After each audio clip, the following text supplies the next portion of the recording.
Thank you, everybody. I was born and raised in LA, down the street at the corner of Vermont Exposition. Used to be a black hospital there. My mother, dad worked for the county, so I'm an LA boy, you know. That's me. Okay, lot louder? Okay. I was born in this city. My parents worked here for the county and went to schools, public and private here.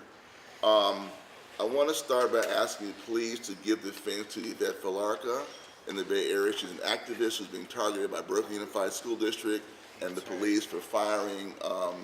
She has been leading the fight against the Nazis and the fascists and the alt-right in the Berkeley area.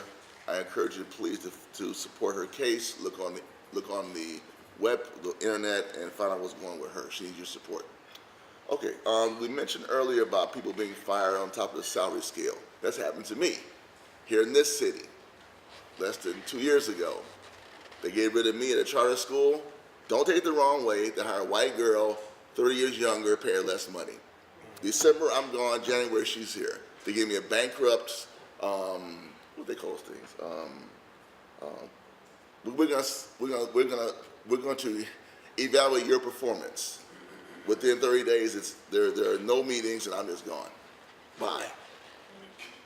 Healthcare gone, job gone, get out. You know. So that's happened to me here. I work for a district down the street here, name untold, but run by two former manual arts teachers who are now principals. Again, don't take it the wrong way. The black teachers were targeted in that school. Yes, they were. They were always let go. Call your name aloud. Hey, come to the office right now. I'm like, what the hell is this? We don't like the way you do this. All of a sudden, I just went back to school and got out of there. Because you can see the handwriting on the wall. Then I'm associated with the KIPP organization. You know, they were so corrupt in Denver that their own leadership fought each other about who was going to lead the organization. One person wound up going to the state board to head innovation, that's what they call it in Colorado. Other person went to lead some other charter school. And remember, in Denver, you don't have to have a license in Colorado to work at a charter school. Anybody can just start one. It's just, come on, we'll give you some money, because the whole thing is that the school districts can't learn except charter schools show us how to do it. And if the school district doesn't perform well in Denver, they just shut the school down and bring in a charter or somebody else to run it. So I've seen all this kind of stuff going on. So in my opinion, these guys are corrupt to the core. The most recent example comes in Livermore. Please look this up, you guys. There's a school here, let me get the name of it. Livermore Valley, hold on a second, I got it right here for you. Livermore Valley Charter Schools and Livermore Valley Charter Prep. This was corruption at such a high level, it was investigated by the state. Yeah, the state, let's see the board here. The Fiscal Crisis Management Assistance Team. It's on the internet, look it up. They simply came in. This guy, Bill Batchelor, owned some private schools here and there. He set the charter school to make a profit. And he made a lot of money. Then they went bankrupt, he is gone, and they're shut down. Even the school district in Livermore said, we need to look at these laws. We could ask them for something. Let me get the quote, because this is a very important quote. How charter schools defend themselves from criticism. Let's see here. So if someone criticized Livermore Charter, they would say, you're just trying to prevent us from being successful. That's what they say. So they're not going to say we're not doing the right thing. They're not going to say we're stealing money. They're not going to say, we started this charter school so I can become a principal and get big bucks. Like my boys down the street here at USC. That's why they exist. A lot of these guys simply exist to get big bucks as principals. That's it. They don't care about the kids. They care less.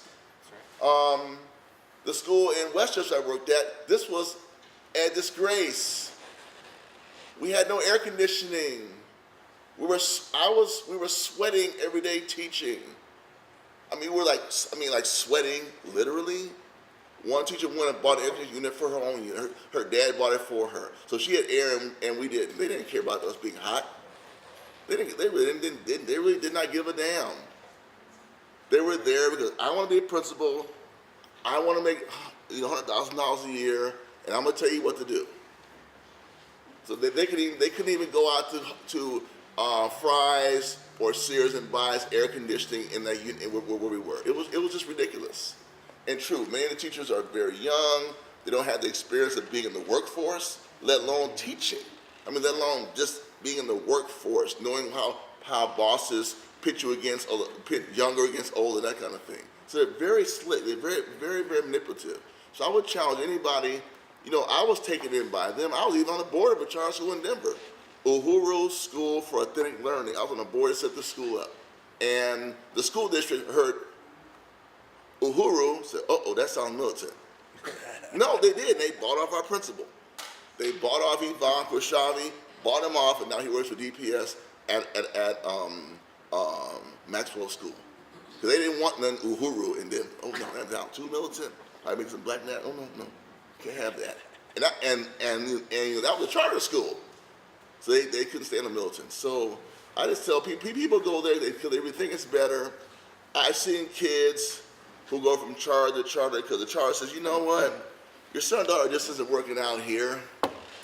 Make you go down the street. So just so we don't have an expulsion on his record. I've been in those meetings. Yes, I have.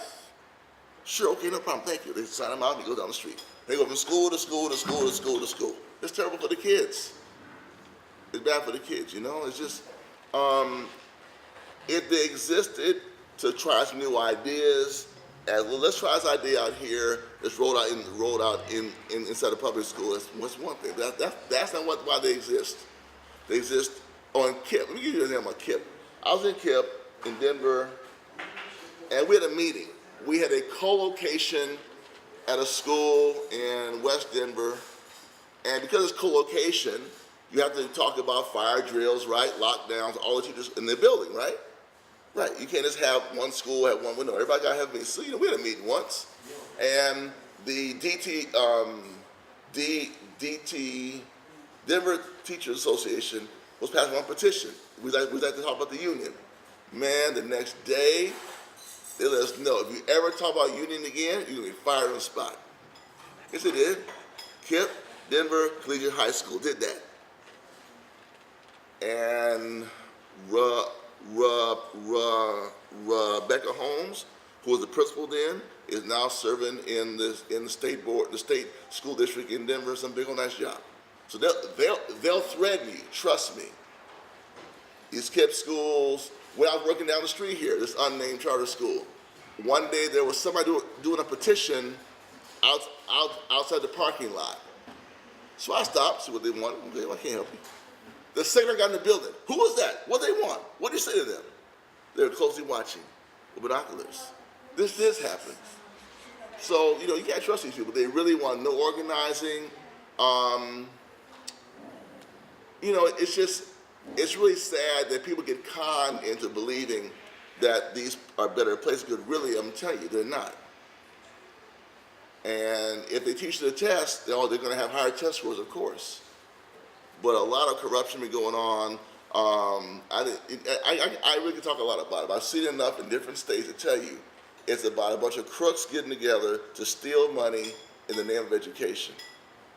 And if they can hire their brother, their sister, their aunt, their niece, their nephew, and pay them all, that's what's going to happen too.